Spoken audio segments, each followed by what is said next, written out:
Hello students, how are you? My name is Dr. Jyoti Singh and today I am going to discuss with you chapter 6 from a class 12th biology book and the topic is molecular basis of inheritance. तो इस video में particularly हम समझेंगे word by word कि आपकी NCERT की book में क्या लिखा है और इसका क्या मतलब है। ठीक है, एनसीईआरटी की बुक आपको मस्ट रीड होनी चाहिए क्योंकि इसका एक एक वर्ड जो है वो बहुत इंपॉर्टेंट होता है। ठीक है, ये आपके school examination as well as आपके नीट के प्रिपरेशन के लिए बहुत ही ज्यादा जरूरी है। So let's start the chapter.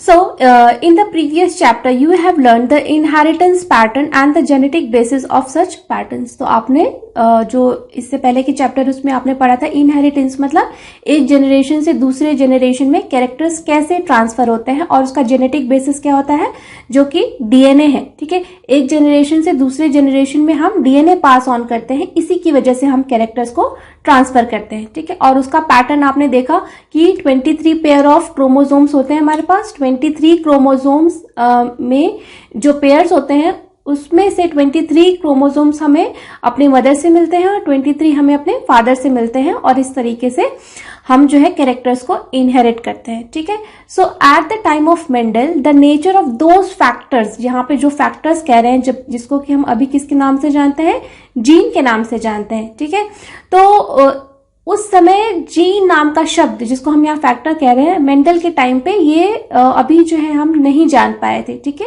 अभी हमारे पास उतनी साइंस एंड टेक्नोलॉजी नहीं थी तो मेंडल ने इसको फैक्टर्स के नाम से कहा था कि ये जो है यही फैक्टर्स होते हैं जो हमारे कैरेक्टर्स है उसको कंट्रोल करते हैं। ठीक है, so over the next 100 years the nature of putative genetic material was investigated culminating in the realization that DNA deoxyribonucleic acid is the genetic material। ठीक है, तो अब उस वक्त जैसे कि मैंने कहा कि जैसे जैसे साइंस एंड टेक्नोलॉजी बढ़ती गई तो ये ऑल ऑफ ए सडन नहीं हमने डिटेक्ट कर लिया कि DNA is the genetic material कि एक ही दिन में जो है रातों रात पूरा सीन बदल गया। इसमें जब ये डीएनए की खोज हो रही थी कि मतलब एक्चुअली में जेनेटिक मटेरियल है क्या, हम कैसे एक जनरेशन से दूसरे जनरेशन में सिमिलर सेट ऑफ चीजें जो है ट्रांसफर करते हैं, है क्या, कौन सी चीज है, तो इसके लिए बहुत सारे साइंटिस्ट लगे हुए थे और बहुत सारे लोगों ने अलग अलग टाइम पे जो है अपनी अपनी फाइंडिंग्स दी। तो कुल मिला के बहुत सारे लोग इस बात से सहमत थे कि प्रोटीन जो है जेनेटिक मटेरियल है, कुछ लोग कहते हैं कि नहीं ये न्यूक्लिक एसिड्स है, कुछ तो बहुत सारी चीजें एक साथ चलती थी अलग अलग टाइम पे और लास्ट में जैसे जैसे रिसर्च बढ़ती गई तो लोग इस पे सहमत होने लग गए। ठीक है, कि चलो जो है डीएनए ही हम समझ रहे हैं, जो हमारे पास फाइंडिंग्स आ रही हैं वो डीएनए की तरफ ज्यादा इंक्लाइंड हो रही है, इवन दो कि वो श्योर नहीं थे उस वक्त भी। ठीक है, लेकिन फिर भी डीएनए की तरफ ज्यादा पॉजिटिविटी के साथ लोग ज्यादा बढ़ रहे थे। Okay, so at least for the majority of organism, तो ज्यादातर ऑर्गेनिज्म में उस वक्त माना गया कि डीएनए ही जो है वो जेनेटिक मटेरियल है।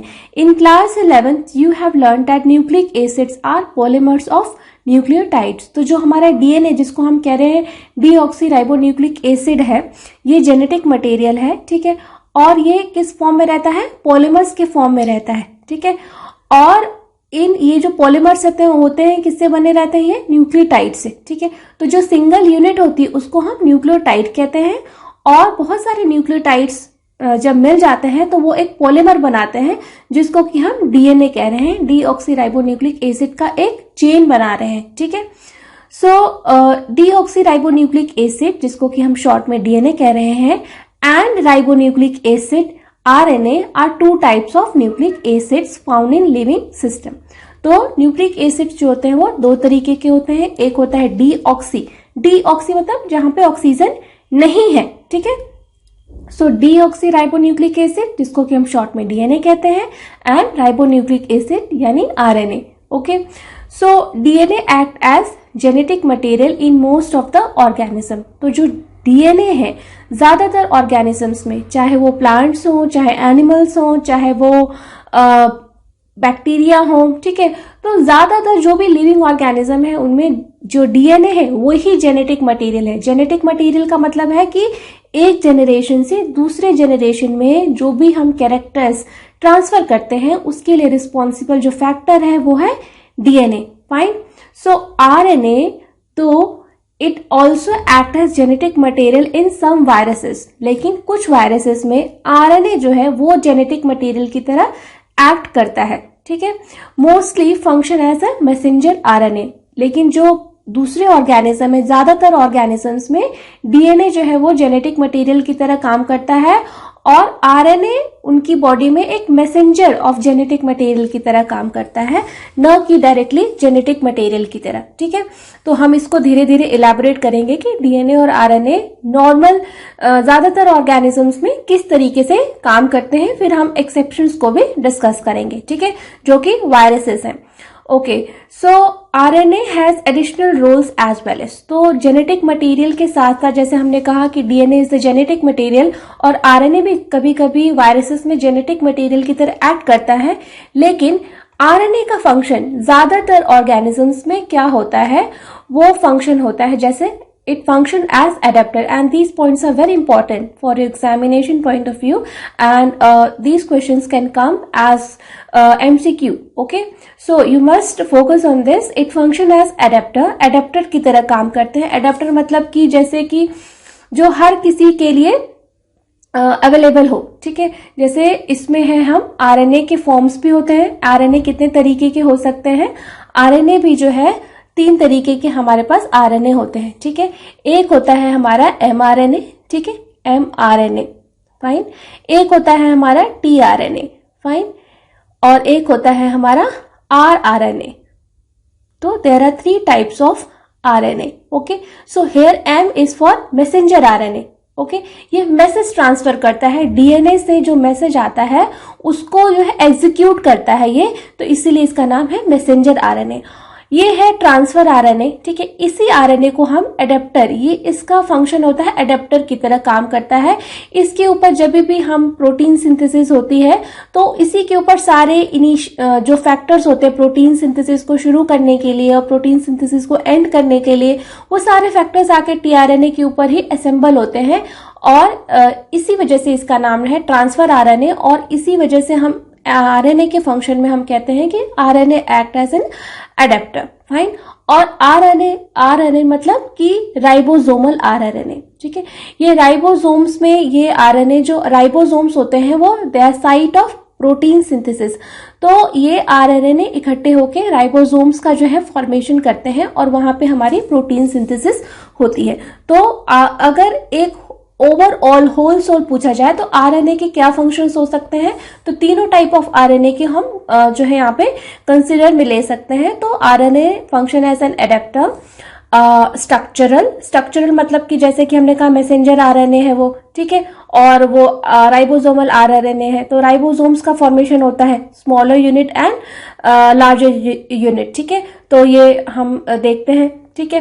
So and in some cases as a catalytic RNA, ठीक है, कैटालिटिक मॉलिक्यूल। तो कुछ RNA जो है वो कैटालिटिक एंजाइमेटिक एक्शंस भी शो करते हैं, ठीक है। तो इसीलिए यहाँ पे कैटालिटिक मॉलिक्यूल भी लिखा गया है। So in class 11 you have already learned the structures of nucleotides and the way these monomer units are linked to form nucleic acid polymers। तो आपने पहले भी पढ़ा है न्यूक्लियोटाइड्स का स्ट्रक्चर और किस तरीके से वो आपस में जुड़े रहते हैं और वो एक पॉलीमर का फॉर्मेशन करते हैं जिसको कि हम क्या कहते हैं, DNA, fine. So in this chapter we are going to discuss the structure of DNA। तो इस चैप्टर में हम क्या क्या डिस्कस करेंगे, DNA का स्ट्रक्चर, यानी कि DNA कैसा दिखता है, ठीक है, उसका 3D स्ट्रक्चर क्या है, ठीक है, और 2D में हम देखते हैं तो हम कैसे उसके 3D स्ट्रक्चर को रियलाइज कर सकते हैं। इट्स रेप्लिकेशन मतलब कि उसका डिवीजन, कैसे वो 1 से 2 में मल्टीप्लाई होता है, ठीक है।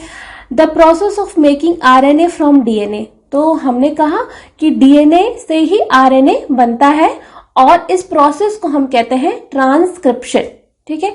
DNA के अंदर जो भी मैसेज लिखा रहता है उसको एग्जीक्यूट हमारा मैसेंजर RNA करता है और मैसेंजर RNA का फॉर्मेशन भी हमारा DNA से ही होता है और इस प्रोसेस को हम कहते हैं ट्रांसक्रिप्शन, फाइन। और हम पढ़ेंगे जेनेटिक कोड के बारे में, ठीक है। The genetic code that determines the sequence of amino acid in proteins.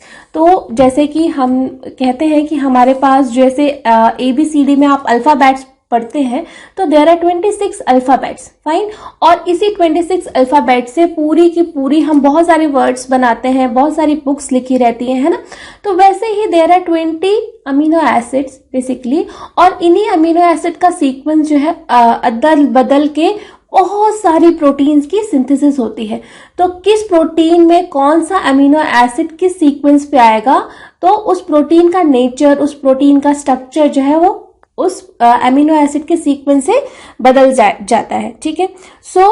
तो जो जेनेटिक कोड होता है वो ही अमीनो एसिड के सीक्वेंस को डिटरमाइन करते हैं प्रोटीन्स में, फाइन। तो इस प्रोसेस को हम कहते हैं प्रोटीन सिंथेसिस, ठीक है। और इसको हम क्या कहेंगे, ट्रांसलेशन। तो ट्रांसक्रिप्शन हम कहते हैं आरएनए की synthesis from DNA, and protein synthesis को हम कहते हैं translation, and elementary basis of the regulation. तो ये सारी चीजें हम जो है 1 बाय 1 इस चैप्टर में डिटेल में पढ़ेंगे। So the determination of complete nucleotide sequence of human genome during last decade has set a new era of genomics. तो हमने क्या किया कि हमारी बॉडी में जितना भी कंटेंट ऑफ डीएनए है, ठीक है, उसको हमने सीक्वेंस कर लिया है। मतलब हर एक जो भी हमारी बॉडी में डीएनए है उसके सीक्वेंस कर लिए हैं, उसका जो अमीनो एसिड का सीक्वेंस है, कौन से अमीनो एसिड के बाद कौन सा है, उसकी पूरी एक सीक्वेंसिंग कर ली है, ठीक है।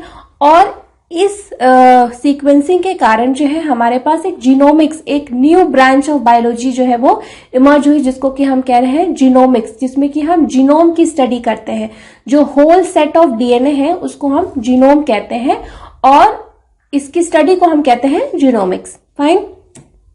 In the last section, the essentials of human genome sequencing and its consequences will also be discussed. तो human genome sequencing कैसी हुई और उसके क्या consequences हो सकते हैं, ठीक है, और क्या फायदे भी हो सकते हैं, वो हम डिस्कस करेंगे इस चैप्टर में। So let us begin our discussion by first understanding the structure of the most interesting molecule in the living system, that is the DNA. तो अभी हम क्या स्ट्रक्चर डीएनए का जो है स्ट्रक्चर जो है वो डिटेल में यहाँ पे डिस्कस करेंगे, ठीक है।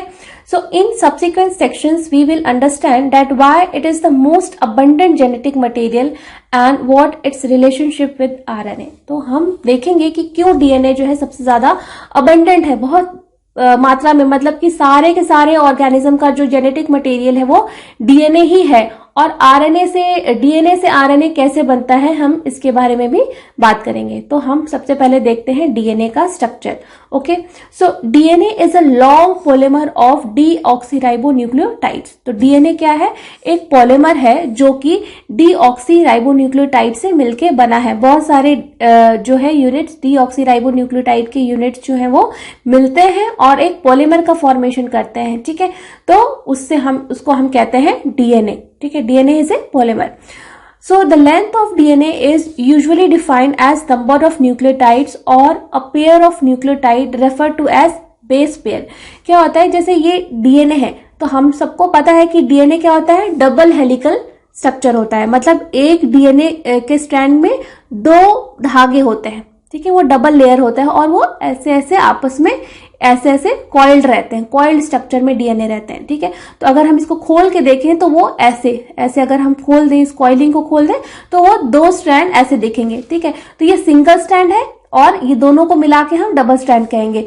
तो यहाँ पे जो न्यूक्लियोटाइड्स होते हैं वो यहाँ पे रहते हैं न्यूक्लियोटाइड्स, तो यहाँ पे भी न्यूक्लियोटाइड्स है।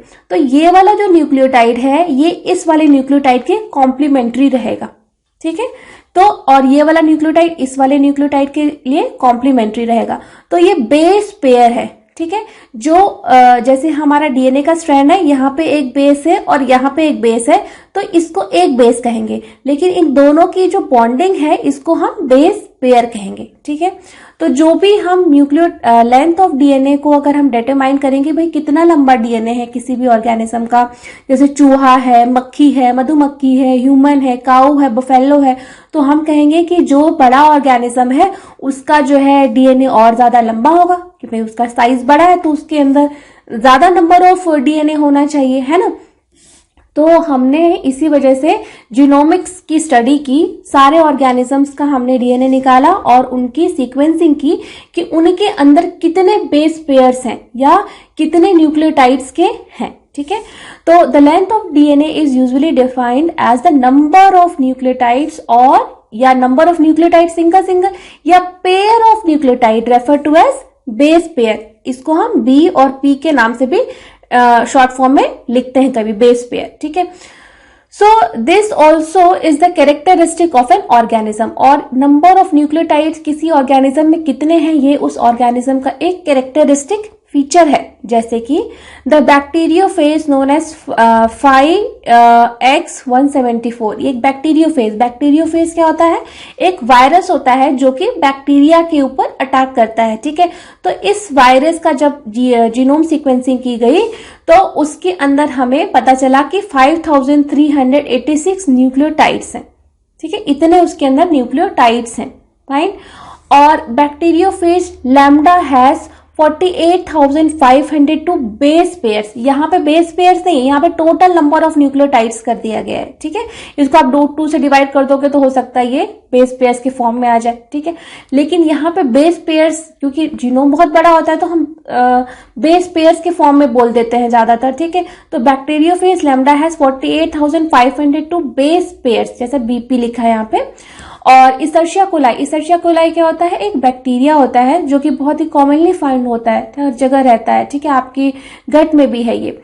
इशर्शिया coli has 4.6 into 10 to the power 6 base pair, इतने न्यूक्लियोटाइड लंबा इसका जो है इशर्शिया कोलाई का जो है डीएनए है, ठीक है।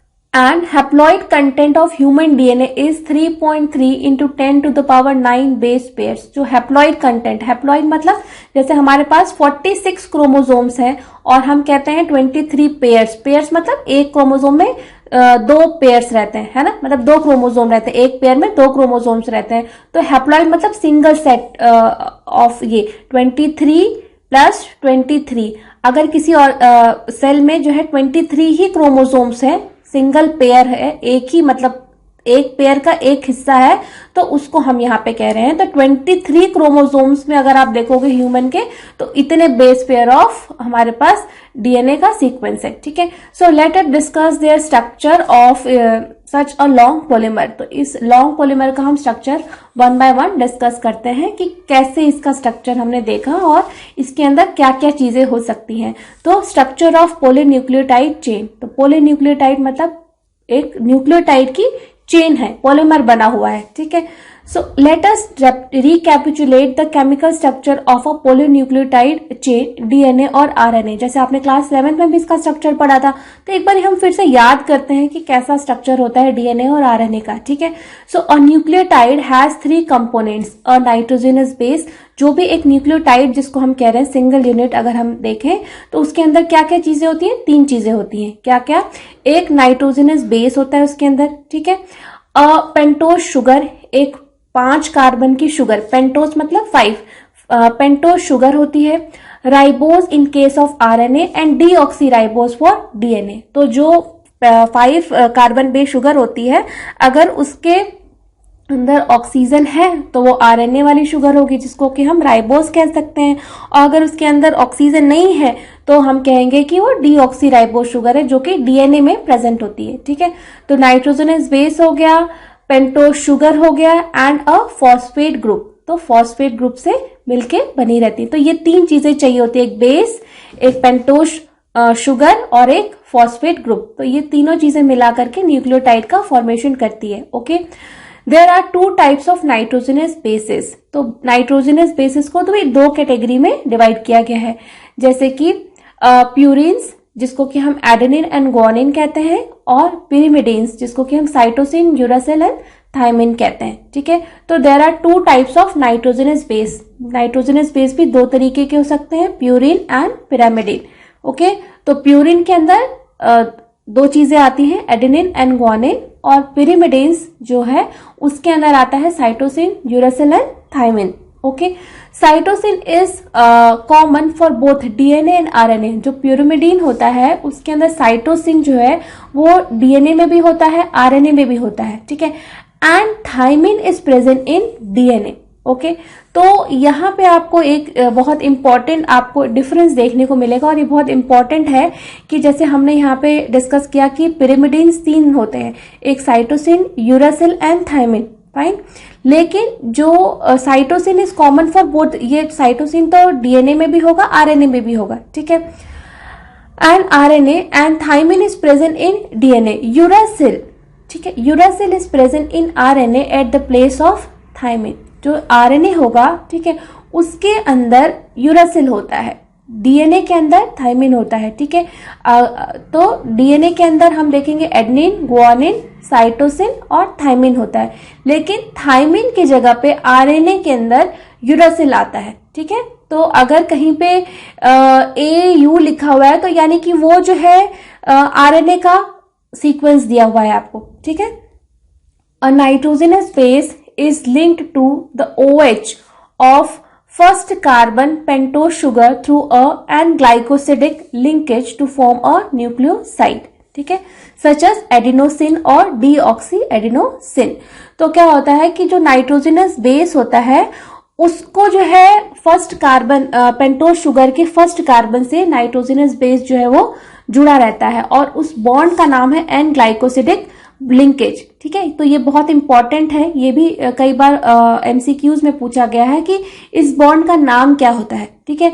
तो नाइट्रोजनस बेस पेंटोज शुगर से जिस बॉन्ड से जुड़ता है उस बॉन्ड का नाम है एन ग्लाइकोसिडिक लिंकेज, और वो कहाँ पे होता है, first carbon of pentose sugar पे वो बॉन्ड फॉर्मेशन होता है, ठीक है। जैसे कि आप यहाँ पे फिगर में देख सकते हो कि ये जो है ये एक नाइट्रोजनस बेस है, ये ए जो है ये एडेनिन है, यहाँ पे ये नाइट्रोजनस बेस है, ये यहाँ पे पेंटोज शुगर है, ये यहाँ ऑक्सीजन है, ठीक है। तो ये पेंटोज शुगर का ये फर्स्ट कार्बन है, फर्स्ट कार्बन के OH ग्रुप से ये जो है ये बेस है, ए जो है ये बेस है और ये पेंटोज शुगर है, ठीक है, पेंटोज शुगर है और इसके फर्स्ट बेस से यहाँ पे ये जुड़ा है। और ये जो बॉन्ड है, ये वाला जो बॉन्ड है, इसी को हम कह रहे हैं कि ये बॉन्ड जो है इसका नाम है एन ग्लाइकोसिडिक बॉन्ड, ओके।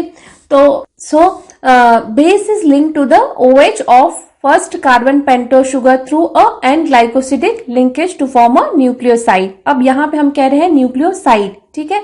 तो यानी कि जो बेस है जब वो शुगर से जुड़ा रहता है, ठीक है, जब बेस एडेनिन, गुआनिन, साइटोसिन और थाइमिन, जब भी बेस और शुगर का जो बॉन्ड होता है तो हम उसको उस वक्त न्यूक्लियोसाइड कहते हैं, ठीक है, उसका भी एक नाम है, बेस प्लस शुगर को हम कहते हैं न्यूक्लियोसाइड।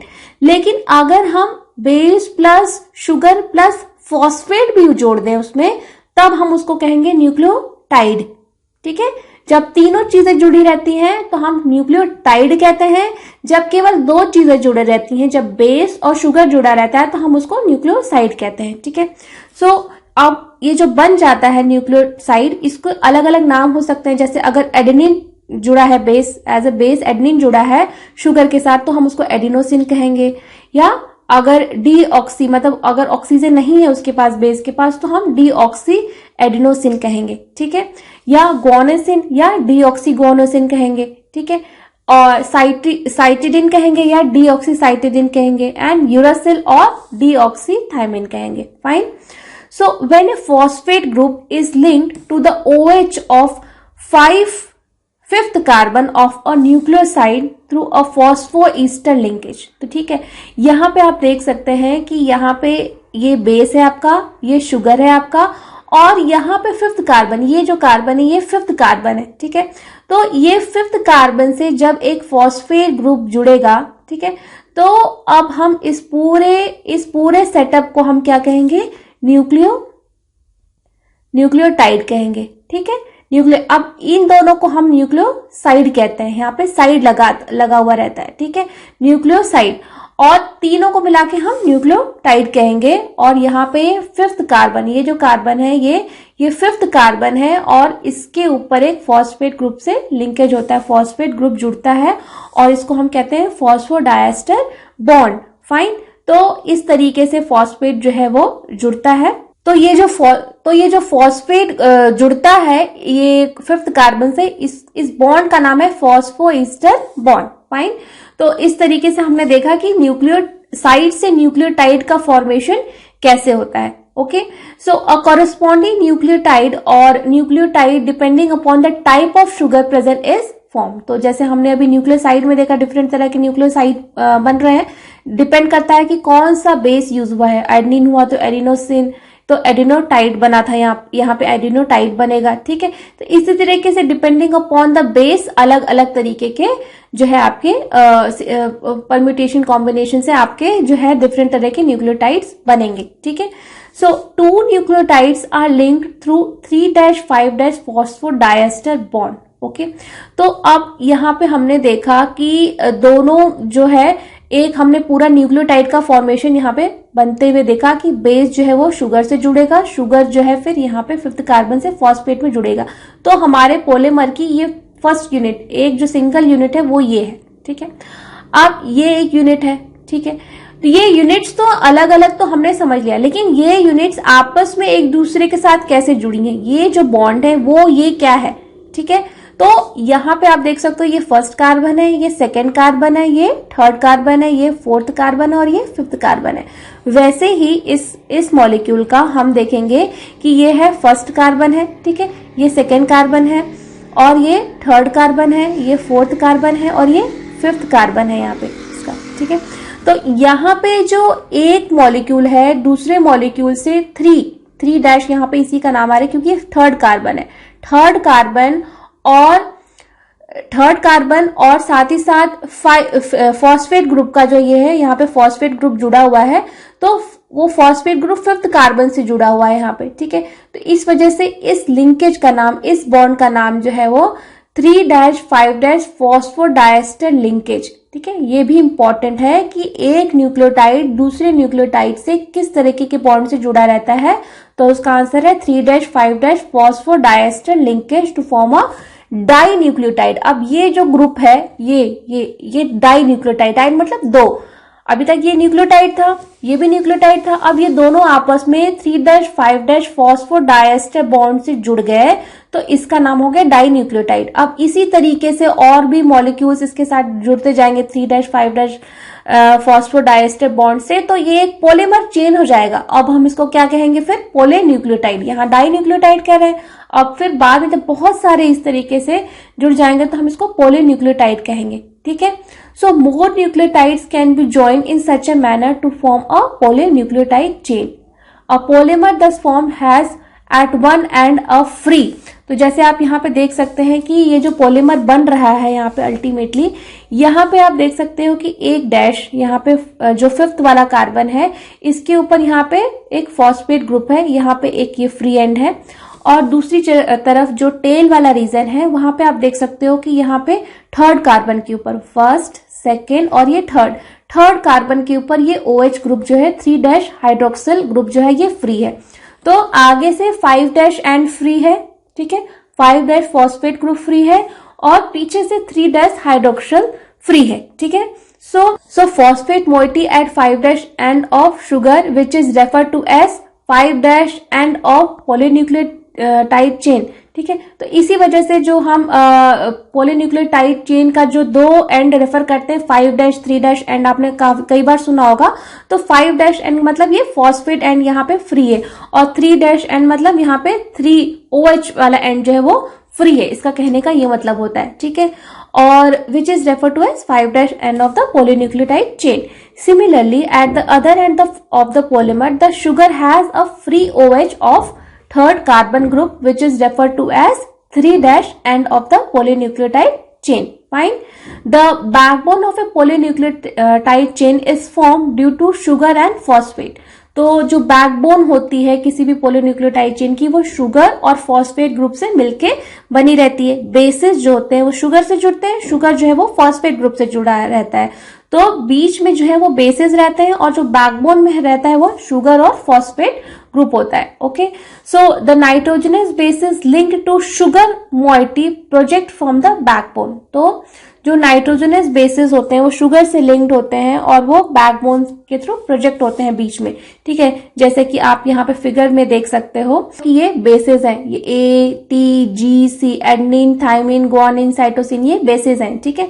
और ये शुगर से जुड़े हैं और शुगर और फॉस्फेट ये एक बैकबोन की तरह काम करते हैं और उससे ये बेसिस जुड़े हुए हैं। Fine. In RNA, every nucleotide residue has additional OH group present at 2 dash position in the ribose. तो जो आरएनए होता है, जहां पे हम अभी कह रहे हैं डीऑक्सीराइबोज, राइबोज, है ना, तो आरएनए और डीएनए में क्या अंतर है? आरएनए के पास क्या होता है कि RNA every nucleotide residue has additional OH group present at the 2 dash position of the ribose. जो सेकेंड कार्बन होता है उसके ऊपर एक OH ग्रुप एक्स्ट्रा प्रेजेंट रहता है आरएनए में, ठीक है, इसी वजह से इसका नाम है राइबोस शुगर। ओके, और डीएनए में जो राइबोस शुगर होता है, पेंटोस शुगर होता है, उसमें 2 डैश पोजीशन पे ये OH ग्रुप नहीं होता है, इसी वजह से उसका नाम है डीऑक्सीराइबोस शुगर। फाइनली, ठीक है। So okay, so also in RNA the uracil is found at the place of thymine। तो आरएनए के अंदर क्या होता है कि थाइमिन, जो कि डीएनए में ATGC होता है, थाइमिन होता है डीएनए में, तो आरएनए के अंदर थाइमिन की जगह पे यूरासिल होता है। फाइन, और थाइमिन को हम एक और नाम से जानते हैं 5 मिथाइल यूरासिल भी कह सकते हो, ठीक है, यानी मिथाइल ग्रुप एक एक्स्ट्रा होता है। यानी यूरासिल और थाइमिन में डिफरेंस यही है कि उसमें एक एक्स्ट्रा मिथाइल ग्रुप होता है, जैसे कि यहाँ पे आप देख सकते हो लिखा है कि in RNA the uracil is found at the place of thymine. Okay, तो अब हम कह रहे हैं कि थाइमिन को ही हम कहते हैं 5 मिथाइल यूरासिल। यानी यूरासिल और थाइमिन में क्या डिफरेंस हुआ? यूरासिल के पास जो है वो मिथाइल ग्रुप नहीं होता है और थाइमिन के पास जो है वो एक यूरासिल मिथाइल ग्रुप होता है। इसी वजह से हम थाइमिन को 5 मिथाइल यूरासिल कहते हैं। थाइमिन और यूरासिल का स्ट्रक्चर ऑलमोस्ट सेम होता है, बस थाइमिन के पास एक 5th कार्बन पे मिथाइल ग्रुप एक्स्ट्रा होता है, इसी वजह से हम थाइमिन को 5 मिथाइल यूरासिल भी कहते हैं, ठीक है। तो जो आरएनए है वहां पे हमारा थाइमिन की जगह पे यूरासिल होता है। Fine. DNA as an acidic substance present in nucleus was first identified by Frederick Michel in 1869। तो जो DNA है उसका नेचर बेसिकली वो एसिडिक होता है। फाइन, तो ये भी इंपॉर्टेंट है एक कि DNA का नेचर क्या होता है, वो एसिडिक होता है। और फर्स्टली ये आइडेंटिफाई किसके थ्रू, किसने किया था उसको? इसको फेडरिक मिशर इन 1869 में इन्होंने इसको आइडेंटिफाई किया था डीएनए को, ठीक है। सो ही नेम्ड इट एज न्यूक्लिन। उन्होंने उस वक्त इसका नाम डीएनए नहीं रखा क्योंकि अभी तो उनको बस एक मतलब एक अनुभव हुआ था कि ऐसा भी कुछ है अंदर जो कि मतलब इस तरह का काम करता है। उनको अभी डिटेल स्ट्रक्चर उसका कुछ पता नहीं था कि मतलब इसके अंदर क्या क्या है, बस उनको एक अनुमान लग गया था कि कुछ है, इसीलिए उन्होंने इसका नाम जो है न्यूक्लिन रखा, ठीक है। However due to technical limitation, वही मैंने कहा ना टेक्निकल, उस वक्त इतनी टेक्नोलॉजी नहीं थी कि हर चीज को जो है आप एक्सपेरिमेंट के थ्रू प्रूव कर लीजिए, ठीक है। Due to technical limitation in isolating such a long polymer intact, इतना बड़ा ये पॉलीमर होता है और उस वक्त इतनी टेक्नोलॉजी नहीं थी कि हम डीएनए को आइसोलेट कर सके इंटैक्ट फॉर्म में। The elucidation of a structure of DNA remained elusive for a very long period of time। तो 1869 में ही उन्होंने खोज कर ली थी कि ये डीएनए टाइप का कुछ है अंदर। उस वक्त डीएनए नाम नहीं दिया था, बट उनको आभास लग गया था कि समथिंग इज देयर। लेकिन इसका स्ट्रक्चर डिटेल में आने में जो है 100 साल से भी ज्यादा टाइम लग गया, 100 साल लगभग टाइम लग गया, ठीक है, क्योंकि उस वक्त कितनी टेक्नोलॉजी ही नहीं थी। So it was only in 1953, almost 100 years लग गए, ठीक है, 90 years लग गए, 1953 that James Watson and Francis Crick, ठीक है, जेम्स वॉटसन और फ्रांसिस क्रिक दो साइंटिस्ट थे। इन्होंने based on the x ray diffraction data produced by Maurice Wilkins and Rosalind Franklin. तो रोजालिंड फ्रैंकलिन और Maurice Wilkins they are physicist और वो एक्सरे डेटा जो है वो प्रोड्यूस करते थे। उस वक्त एक्सरे की भी नई नई खोज हुई थी, तो हर एक चीज को उस वक्त जो है जैसे कोई नया नया इंस्ट्रूमेंट आया रहता है साइंस में, तो हर एक रिसर्चर जो है उस इंस्ट्रूमेंट के थ्रू अपने जो भी वो रिसर्च कर रहा होता है उसको एक बार उसके थ्रू गुजार के देखना चाहता है कि क्या रिजल्ट आता है। तो उन्होंने भी डीएनए जिसको न्यूक्लिन कहा जा रहा है उसका भी एक्सरे लिया, ठीक है, बट वो उस डेटा से कुछ वो कंक्लूड नहीं कर पाए, मतलब उनका जो इन्फ्रेंस है वो नहीं निकाल पाए क्योंकि दे वर प्योर फिजिसिस्ट, ठीक है। बट इन्होंने इस रिपोर्ट को पब्लिश किया, ठीक है। और इस पब्लिकेशन के थ्रू जब ये डेटा जो है जेम्स वॉटसन और फ्रांसिस क्रिक के पास पहुंचा, बिकॉज दे वर बायोलॉजिस्ट, वो केमिस्ट थे, बायोलॉजिस्ट थे, और उन्होंने जो बायोलॉजिकल मॉलिक्यूल्स है उसकी डिटेल में काफी ज्यादा स्टडी की हुई थी, तो उन्होंने दूसरे के एक्सरे डेटा को देखते हुए डीएनए का एक मॉडल प्रपोज किया, ठीक है। They proposed a very simple but famous double helix model for the structure of DNA, ठीक है। तो देखा आपने कि इससे हम ये क्या कंक्लूजन एक और दे सकते हैं कि डेटा प्रोड्यूस करना ही बड़ी बात नहीं होती है। कई बार हमारे सामने डेटा होता है बट हमें उससे इन्फरेंस निकालना होता है, और इन्फरेंस हम तभी निकाल सकते हैं जब हम चीजों को बहुत ज्यादा डिटेल में एडवांस स्टेज में जानते हो, तभी हम निकाल पाते हैं, ठीक है। तो रोजालिंड फ्रैंकलिन के जो है डेटा को देखते हुए James Watson and Francis Crick ने डीएनए का डबल हेलिकल मॉडल जो है स्ट्रक्चर प्रपोज किया, जो कि आज भी वैलिड है, ठीक है। One of the hallmarks of their preposition was base pairing between the two strands of polynucleotide chain. तो उनका जो हॉलमार्क था, मतलब जो विशेषता थी इस डबल हेलिकल मॉडल की, उन्होंने ये कहा कि दो बेसिस आपस में पेयरिंग करते हैं, और ये डबल हेलिक्स है, डीएनए जो है वो डबल हेलिक्स है, एक स्ट्रैंड में दो धागे जो है आपस में लिपटे हुए हैं, और उनमें भी आपस में जो है बेसिस हैं जो वो आपस में पेयर के फॉर्म में है, ठीक है। However, this proposition was also based on the observation of Erwin Chargaff that for a double standard DNA, the ratio between adenine and thymine and guanine and cytosine are constant and equals to 1।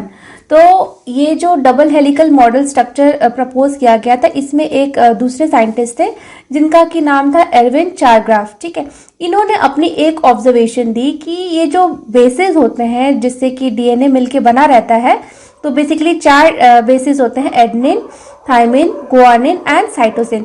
तो ये चार basis को दो category में बांटा गया है, एक होता है प्यूरिन, ठीक है, एक होता है purines depending upon their structures, ठीक है, और एक होता है पिरिमिडिन्स, ठीक है। तो प्यूरिन्स एंड पिरिमिडिन्स जो होते हैं ये दो तरीके के बेसिस होते हैं, ठीक है। तो प्यूरिन्स में आते हैं आपके एडेनिन एंड गुआनिन, ठीक है, this is purines, and pyrimidines में आते हैं साइटोसिन एंड थायमिन, ठीक है। तो क्या हो गया, एरविन चारग्राफ ने एक रूल प्रपोज किया, एक उन्होंने अपनी हाइपोथेसिस प्रपोज की, जिसके हिसाब से आप देखेंगे कि ये जो चारों बेसिस हैं, ठीक है, तो ये एक दूसरे के कॉम्प्लीमेंट्री जो है होते हैं डीएनए में, ठीक है। तो एडेनिन जो है वो हमेशा डबल बॉन्ड से पेयर करेगा थायमिन के साथ में, ठीक है, और गुआनिन जो है वो हमेशा ट्रिपल बॉन्ड के साथ जो है वो साइटोसिन के साथ पेयरिंग करेगा, ठीक है।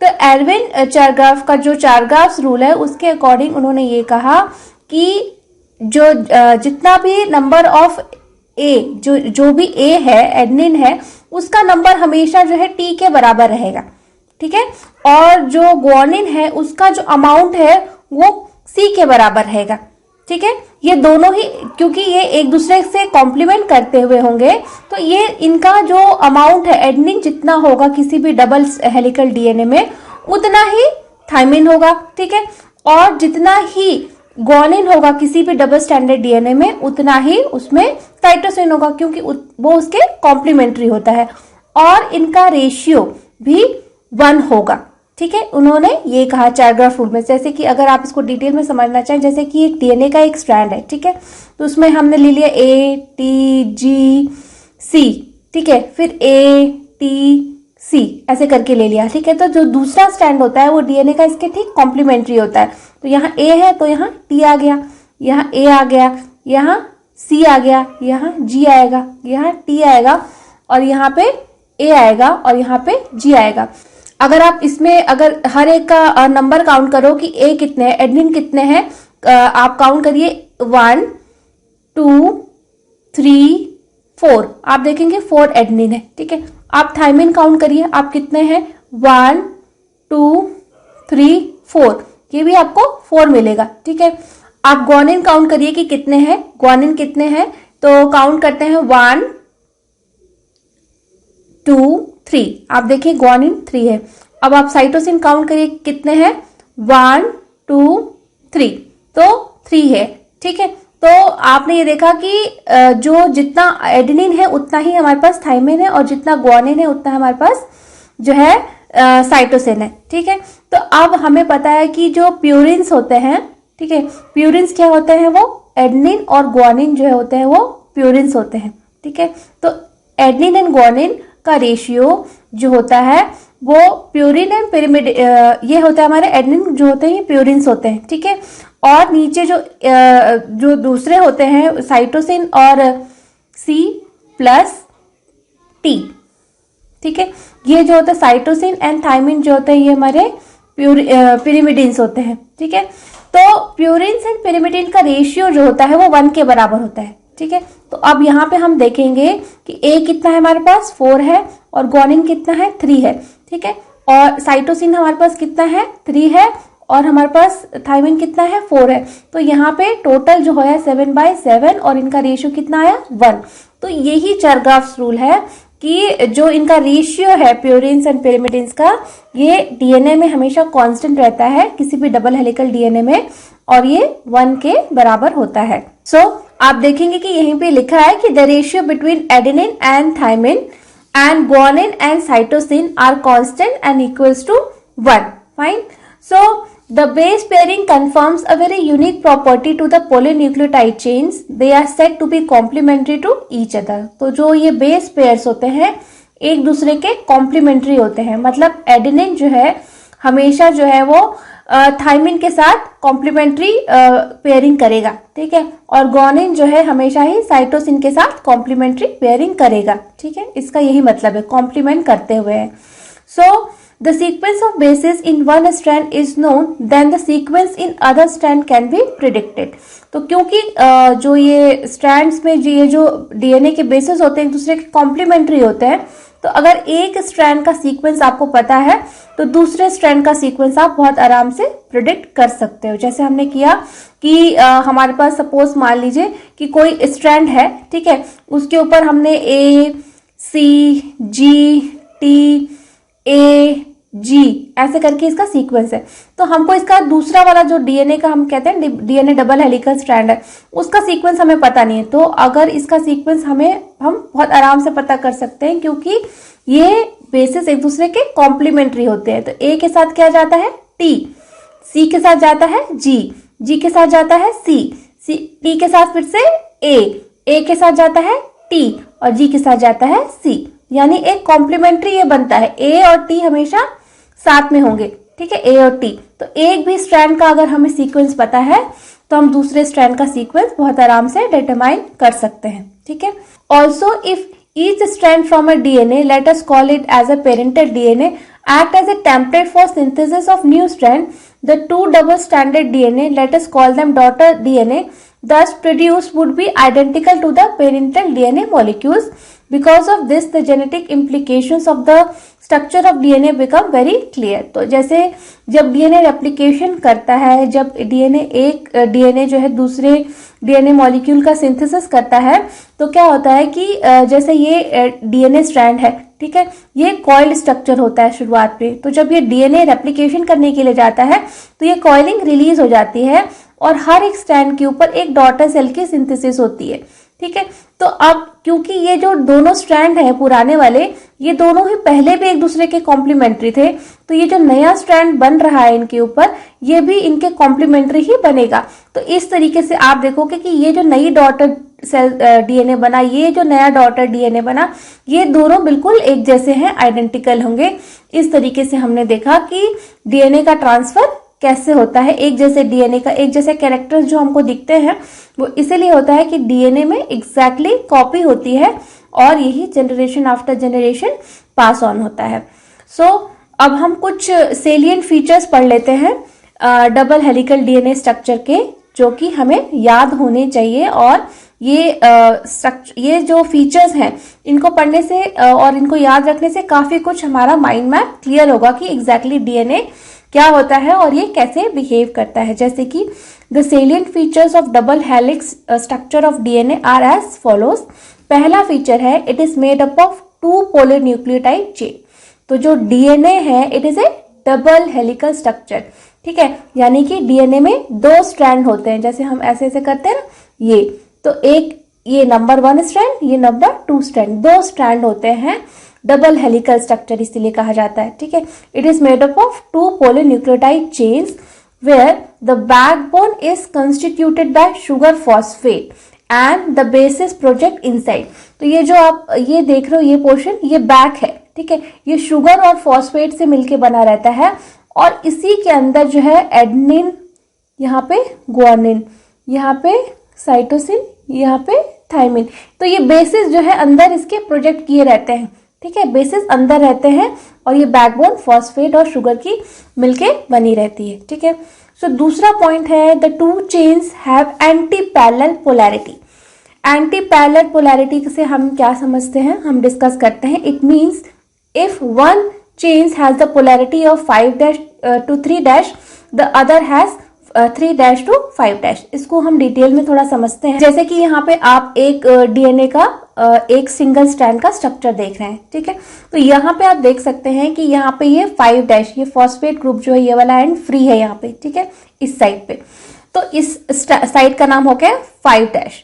और यहाँ पे आप देख सकते हैं टेल रीजन के पास में यहाँ पे 3 ये फर्स्ट कार्बन, सेकेंड कार्बन, ये थर्ड कार्बन के ऊपर एक OH ग्रुप है, ठीक है, तो ये OH ग्रुप यहाँ पे फ्री है एक स्ट्रैंड पे। तो जब ये डीएनए का कॉम्प्लीमेंट्री डीएनए स्ट्रैंड, ये तो एक सिंगल स्ट्रैंड ऑफ डीएनए, इसका जब हम कॉम्प्लीमेंट्री स्ट्रैंड बनाएंगे तो ए के साथ क्या लगता है, डबल बॉन्ड के साथ टी, यहाँ पे टी आएगा, यहाँ पे क्या आएगा, ए आएगा, है ना, ए आएगा, यहाँ पे जी के साथ ट्रिपल बॉन्ड के साथ सी लगता है और यहाँ पे ट्रिपल बॉन्ड के साथ जी लगेगा और फिर से यहाँ पे भी ऐसे ऐसे करके यहाँ बेसिस जुड़े होंगे और यहाँ पे ऊपर में यहाँ पे फॉस्फेट जुड़ा होगा, फिर यहाँ पे फिर से एक बेस जुड़ा होगा, ठीक है, जो कि इसके साथ ये जुड़ा होगा, ऐसे करके ये डबल हेलिकल स्ट्रक्चर बनेगा, ठीक है।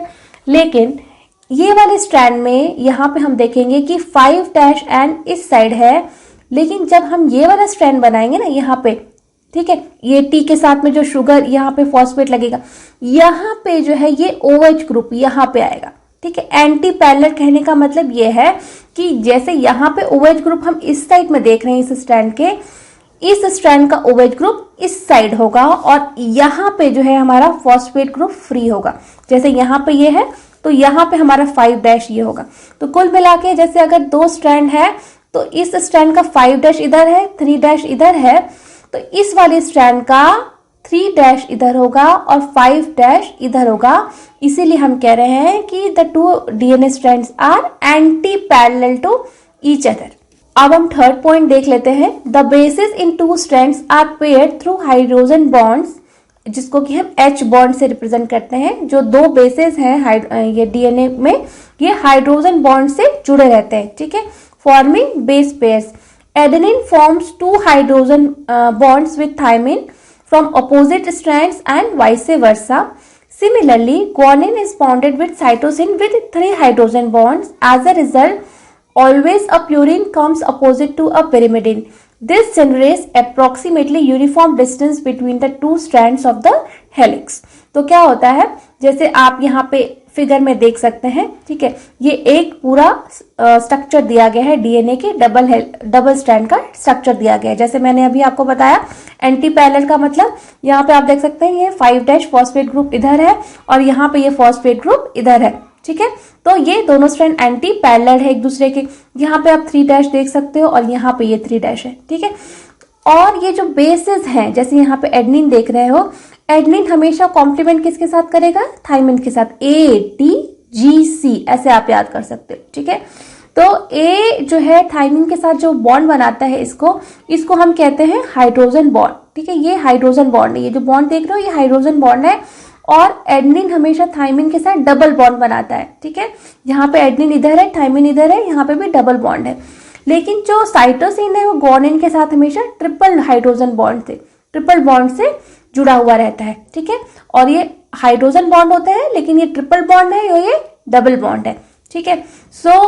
और दूसरी चीज ये है कि जो प्यूरिन्स होते हैं और पिरिमिडिन्स होते हैं, अगर आप स्ट्रक्चर देखोगे तो प्यूरिन्स कौन से होते हैं, प्यूरिन्स जो होते हैं एडेनिन और गुआनिन जो है वो प्यूरिन्स होते हैं, और पिरिमिडीन्स कौन से होते हैं, वो होते हैं साइटोसिन और थायमिन। ठीक है, तो प्यूरिन्स जो होते हैं वो आप देखोगे कि एक प्यूरिन और एक पिरिमिडिन।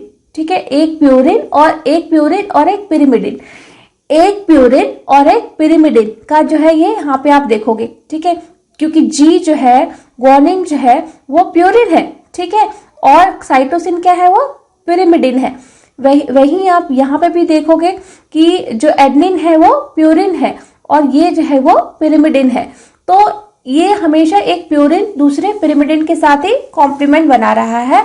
और स्ट्रक्चर वाइज क्योंकि दोनों अलग होते हैं, तो ये जो डिस्टेंस है, ये बीच का जो डिस्टेंस है, एक स्ट्रैंड से दूसरे स्ट्रैंड का जो डिस्टेंस है, ये इस तरह की कॉम्प्लीमेंट पेयरिंग की वजह से ये जो डिस्टेंस है ये एक बराबर है, एक लैडर लाइक स्ट्रक्चर बन रहा है ना। तो इसीलिए कहा गया है कि जो अप्रोक्सीमेटली जो डिस्टेंस है दो स्ट्रैंड्स के बीच में, वो हमेशा एक कांस्टेंट बना हुआ है। ठीक है, so the two chains are coiled in the right handed fashion. तो ये जो दो डीएनए के स्ट्रैंड्स है, ये राइट हैंडेड कॉइलिंग होती है। तो राइट हैंडेड कैसे हम बोल सकते हैं कि ये डीएनए की कॉइलिंग राइट हैंडेड है कि लेफ्ट हैंडेड है? तो ऐसा कहा जाता है कि जैसे कि आप सीढ़ी चढ़ रहे हो।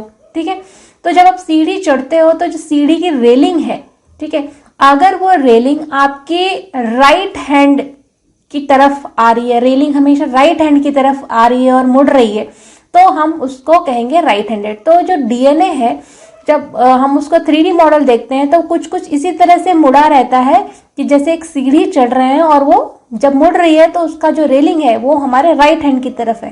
ठीक है, so the pitch of the helix is 3.4 nanometer. तो पिच का मतलब होता है कि जैसे कि हम डीएनए का अगर हम हेलिकल स्ट्रक्चर देखें, हेलिक्स के फॉर्म में ना डीएनए, तो जैसे ऐसे ऐसे डीएनए आता है, तो ये जो डिस्टेंस है ये यहां से लेके यहां तक, यानी कि एक बार जो एक घुमाव है इसको कहते हैं एक पिच। ठीक है, ये एक पिच है यहां से लेकर के यहां तक। तो जो पिच है डीएनए का वो है 34 नैनोमीटर। एक नैनोमीटर जो है 10⁻⁻9 मीटर के बराबर होता है। सोचिए नैनोमीटर कितना छोटा होता है। ठीक है, so a nanometre is 1 billionth of a metre, that is 10⁻⁻9 metre. और एक देयर आर रफली 10 base pair in each pitch. हर एक पिच में 10 बेस पेयर होते हैं। ठीक है, 10 बेस पेयर होते हैं, यानी कि एक न्यूक्लियोटाइड का जैसे ए टी है यहाँ पे और जी और सी है, तो इन दोनों के बीच में कितना डिस्टेंस हो गया? अगर एक पिच में जो है 10 है, तो यानी कि एक न्यूक्लियोटाइड सीक्वेंस और दूसरे न्यूक्लियोटाइड के सीक्वेंस के बीच में 0.34 नैनोमीटर का गैप होता है। ठीक है, इसका ये हम इन्फरेंस यहाँ से बहुत इजीली निकाल सकते हैं। जैसे यहाँ पे आप देख सकते हो ये डीएनए का डबल हेलिकल स्ट्रक्चर है इस तरीके से।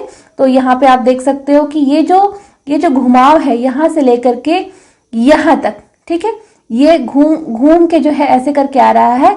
तो इसमें 10 बेस पेयर्स हैं, यहाँ पे पूरे बने नहीं है, ये एक बस पिक्टोरियल रिप्रेजेंटेशन है। ठीक है, तो यहाँ से लेकर के जब ये वापस से मुड़े, ठीक है, तो इस डिस्टेंस को हम कहेंगे ये एक पिच है। ठीक है, ये आया ऐसे करके, जब दोबारा रोटेट होने को आए तब ये इसको हम कहेंगे एक सिंगल पिच है। और ये एक बैकबोन देख रहे हैं शुगर और फॉस्फेट का है, और ये एडेनिन थायमिन के साथ कॉम्प्लीमेंट किया हुआ है, ग्वानिन साइटोसिन के साथ कॉम्प्लीमेंट किया हुआ है। और इस तरीके से हमारे डीएनए के स्ट्रैंड्स हैं। ठीक है, सो द 5th पॉइंट हम देखते हैं, the plane of one base pair stacks over the other in double helix. This in addition to hydrogen bonds confirm stability to helical structure.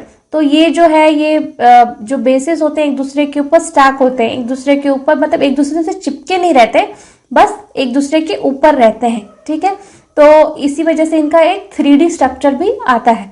Okay, so the plane of one base pair, so compare the structure of purines and pyrimidines. Can you find out why the distance between the two polynucleotide chains in DNA remains almost constant? तो जैसे कि हम ये बात कर रहे हैं कि ये जो डीएनए का एक स्ट्रैंड है, ठीक है, ये जो डीएनए का एक स्ट्रैंड है और ये जो डीएनए का एक स्ट्रैंड है, इनके बीच में जो डिस्टेंस है हर जगह पे जो है एक कॉमन डिस्टेंस बनी हुई है। जैसे ये ये डीएनए के दो स्ट्रैंड है, इनके बीच में ये हमेशा डिस्टेंस, ये जो डिस्टेंस है ये एक जैसा बना हुआ है। वो क्यों ऐसा है? क्यों? जैसे आप देखोगे स्ट्रक्चर प्यूरिन्स और पिरिमिडिन्स का, तो आप देखोगे कि, तो जैसे आप देख सकते हो यहाँ पे स्ट्रक्चर है, ठीक है। तो प्यूरिन्स एंड पिरिमिडिन्स हमने जैसे बात की, ठीक है। तो प्यूरिन्स क्या होते हैं? एडेनिन और ग्वानिन जो होते हैं ये प्यूरिन्स होते हैं, और पिरिमिडिन्स क्या होते हैं? पिरिमिडिन्स होते हैं साइटोसिन एंड थायमिन, जो ये होते हैं ये पिरिमिडिन्स होते हैं, ठीक है। तो जब भी एक जो पेयरिंग होती है वो हमेशा एक प्यूरिन और पिरिमिडिन के बीच में होती है। जैसे कि आप देखते हो एक ए जो पेयर करता है टी के साथ, तो ए जो है प्यूरिन्स है एंड टी थायमिन जिसको कहते हैं वो पिरिमिडिन है, और जी जो है वो हमेशा सी के साथ कॉम्प्लीमेंट करता है। तो यहाँ पे भी एक प्यूरिन और पिरिमिडिन का कॉम्बिनेशन है। तो यहाँ पे आप देख सकते हो थायमिन, थायमिन का स्ट्रक्चर, थायमिन क्या है हमारा? पिरिमिडिन है, और एडेनिन, एडेनिन जो है वो हमारा प्यूरिन है। तो एडेनिन प्यूरिन जिसको कह रहे हो आप, उसमें देखिए यहाँ पे दो ये स्ट्रक्चर है हमारे प्यूरिन का, इसमें दो साइक्लिक चेन्स होते हैं, ठीक है। तो और जो हमारा पिरिमिडिन है उसमें केवल एक ही साइक्लिक स्ट्रक्चर आप देख सकते हो। तो इसका स्ट्रक्चर जब ये बॉन्ड बनाते हैं तो इस तरीके का बनता है, ठीक है। तो क्योंकि इसमें एक प्यूरिन है और एक पिरिमिडिन है, वैसे ही जब साइटोसिन और ग्वानिन अपने आपस में बॉन्ड बनाएंगे तो उसमें भी एक जो पेयर है वो एक सिंगल हेलिक्स का कंपाउंड है, ठीक है। और जो दूसरा कंपाउंड है ग्वानिन, ठीक है, ग्वानिन भी एक प्यूरिन है, और इस वजह से इसमें भी दो आप यहाँ पे साइक्लिक स्ट्रक्चर्स देख सकते हो, ठीक है। तो कुल मिला के जो दो डीएनए के स्ट्रैंड्स हैं वो हमेशा इक्वी डिस्टेंस पे रहते हैं, क्योंकि हमेशा एक प्यूरिन और एक पिरिमिडिन जो है वो कॉम्बिनेशन करते हैं, ठीक है। इस वजह से ये जो डिस्टेंस है दोनों हेलिक्स जो डीएनए का जो दो स्ट्रैंड्स है उनके बीच का ये जो डिस्टेंस है वो हमेशा कांस्टेंट बना रहता है, ठीक है। The proportion of a double helix structure for DNA and its simplicity in explaining the genetic implication become revolutionary, ठीक है। तो ये इस तरह का जो डबल हेलिक्स का स्ट्रक्चर जो प्रपोज किया गया था, जब इसको हर तरीके से तोला मोला गया और हर तरीके से फिट करने की कोशिश की गई, चीजों को एक्सप्लेन करने की जो कोशिश की गई, तो ये डबल हेलिकल स्ट्रक्चर जो है हर जगह फिट बैठा, ठीक है। और ये बहुत ही इसने जो जिसको कहते हो कि जीनोम स्टडी को एकदम रिवोल्यूशनराइज कर दिया। बहुत सारी चीजों की एक बहुत सारी चीजें जो है लोग जानने लगे और खोज होने लग गई, जिससे रिसर्च काफी तेज हो गई, ठीक है। So very soon Francis Crick propose the central dogma, और एक बहुत इंपॉर्टेंट कॉन्सेप्ट जो है फ्रांसिस क्रिक ने उसी वक्त प्रपोज किया जिसका की नाम है सेंट्रल डोगमा, ठीक है, in molecular biology which states that the genetic information flows from DNA to RNA and RNA to protein। तो इसी प्रोसेस को हम कहते हैं सेंट्रल डोगमा। ये बहुत इंपॉर्टेंट है, हमेशा 1 मार्क 2 मार्क में इसको पूछा जाता है कि व्हाट इज सेंट्रल डोगमा, ठीक है। तो सेंट्रल डोगमा का मतलब ही यही होता है कि जो डीएनए है उससे हमारा आरएनए बनता है, ठीक है, और उस आरएनए से फिर प्रोटीन की सिंथेसिस होती है। तो ये एक स्टेप बाय स्टेप प्रोसीजर है कि डीएनए से आरएनए बनता है और आरएनए से प्रोटीन बनता है। इसको हम पिक्चोरियल रिप्रेजेंटेशन के थ्रू इस तरीके से समझा सकते हैं कि डीएनए है, ठीक है, डीएनए जो है आपस में ये रेप्लिकेशन करता रहता है, डीएनए नया नया डीएनए बनाता रहता है, नई नई डॉटर सेल्स बनती रहती है, रेप्लिकेशन के थ्रू डीएनए सारी सेल्स में जाता रहता है, ठीक है। लेकिन डीएनए बन गया, लेकिन हमारी बॉडी में तो डीएनए जेनेटिक मटेरियल है, लेकिन वो अपना काम कैसे करेगा? हर जगह डीएनए तो है, डीएनए तो एक मास्टर कॉपी है, ठीक है। काम कराने के लिए तो हमें बिल्कुल ग्राउंड लेवल पे आना पड़ेगा ना। तो डीएनए इज ए बॉस आप कह सकते हो आप, ठीक है। तो ये डीएनए जो है अपने आपको अपने बहुत सारे मैसेंजर आरएनए बनाएगा, ठीक है। मैसेंजर आरएनए कैसे बनाता है? जो प्रोसेस है डीएनए से एमआरएनए बनने की, उसको हम कहते हैं ट्रांसक्रिप्शन। इसको भी हम आगे के इसी चैप्टर में आगे में डिटेल में पढ़ेंगे कि ट्रांसक्रिप्शन की प्रोसेस कैसे होती है। फिर एमआरएनए जिसको कि हम मैसेंजर आरएनए कह रहे हैं, उससे जो है प्रोटीन की सिंथेसिस होती है थ्रू राइबोसोम। ये एमआरएनए राइबोसोम्स के ऊपर जाकर के लग जाते हैं और इन्हीं एमआरएनए के कॉम्प्लीमेंट्री प्रोटीन्स बनते हैं, और प्रोटीन सिंथेसिस की प्रोसेस को हम ट्रांसलेशन कहते हैं। तो एग्जाम में आपको ट्रांसक्रिप्शन पूछे तो आपको ट्रांसक्रिप्शन वाली प्रोसेस लिखनी है, ट्रांसलेशन पूछे तो ट्रांसलेशन वाली प्रोसेस लिखनी है, कंफ्यूज नहीं करना है। और सेंट्रल डोग्मा कुछ बहुत बड़ी बात नहीं है, डीएनए से एमआरएनए और एमआरएनए से प्रोटीन बनने की प्रोसेस को ही हम सेंट्रल डोग्मा कहते हैं। ठीक है, सो in some viruses the flow of information is in reverse direction, that is from RNA to DNA. Can you suggest a simple name to the process? अब हमने यहाँ पे देखा कि सेंट्रल डोग्मा में क्या होता है कि डीएनए से आरएनए बनता है और आरएनए से प्रोटीन बनती है, लेकिन वायरसेस जो है इसका एक एक्सेप्शन है कि वायरसेस, कुछ वायरसेस ऐसे हैं जिनका कि जेनेटिक मटेरियल डीएनए न होकर के आरएनए है। ठीक है, लेकिन भले ही उनका जेनेटिक मटेरियल आरएनए है, लेकिन वो जब किसी भी ऑर्गेनिज्म की बॉडी में एंट्री पाते हैं, क्योंकि उनके पास खुद की तो कोई मशीनरी होती नहीं है रेप्लिकेशन करने के लिए, वो होस्ट की मशीनरी को ही यूज करते हैं रेप्लिकेशन करने के लिए। तो वायरसेस में अगर आरएनए वायरस है तो भी जब वो किसी होस्ट में पहुंचेगा, ठीक है, होस्ट में जाकर के वो पहले इस आरएनए से डीएनए बनाएगा। ठीक है, इस आरएनए से वो पहले डीएनए बनाएगा और फिर बाकी होस्ट की मशीनरी यूज करके फिर से वो एमआरएनए बनाएगा, फिर प्रोटीन बनाएगा, फिर अपने आप को डिवाइड करेगा जेनेटिक मटेरियल को, फिर उनको पैक करेगा और फिर नए वायरसेस बना करके दूसरी सेल्स को भी इन्फेक्शन करना शुरू करेगा। तो अब क्योंकि यहाँ पे जो है हमने देखा कि डीएनए से आरएनए बनता है, तो इसको हम ट्रांसक्रिप्शन कहते हैं। तो अब क्योंकि हम यहाँ पे वायरसेस में आरएनए से डीएनए बना रहे हैं, ठीक है, आरएनए से डीएनए बना रहे हैं, तो इसी वजह से इस प्रोसेस को हम नाम देंगे रिवर्स। ठीक है, रिवर्स ट्रांसक्रिप्शन। ठीक है, रिवर्स ट्रांसक्रिप्शन इसका नाम देंगे। ठीक है, ट्रांसक्रिप्शन किसको कहते हैं? डीएनए से आरएनए बनने को, लेकिन आरएनए से अगर डीएनए बनता है तो हम उसको रिवर्स ट्रांसक्रिप्शन का नाम देते हैं, और ये वायरसेस में ही होता है और कहीं नहीं होता। ठीक है, सो आई होप कि you have understood this process, and for further discussion of the chapter, please do follow my next video. And if you have any doubt, then you can write in the comment section. I will try to answer the questions. Thank you so much.